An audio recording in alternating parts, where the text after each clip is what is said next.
వీళ్ళు నిజంగా తప్పులు చేస్తారు, తప్పించుకోవడానికి. ఈ రోజున ఆవిడ ఏమడుగుతుంది, నాకు ఇప్పుడు నాన్ బెయిలబుల్ కేసు కదా కొట్టేయండి అంటుంది. ఎందుకు కొట్టేయాలి?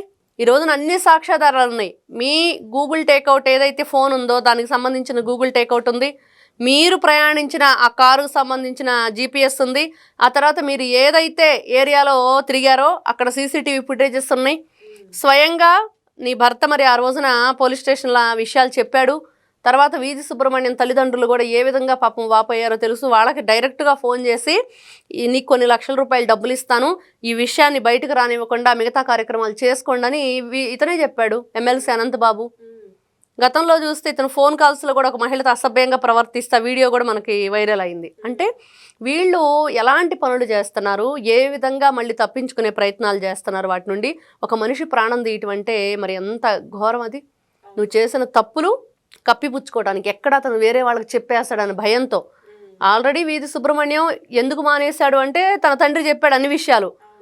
మా అబ్బాయికి సరైన టైమింగ్స్ అక్కడ లేవు, ఏ టైం అంటే ఆ టైం అర్ధరాత్రి. అంటే వీళ్ళు చేసే గంజాయి స్మగ్లింగు రకరకాల కార్యక్రమాలు ఉన్నాయి అనంతబాబుకి.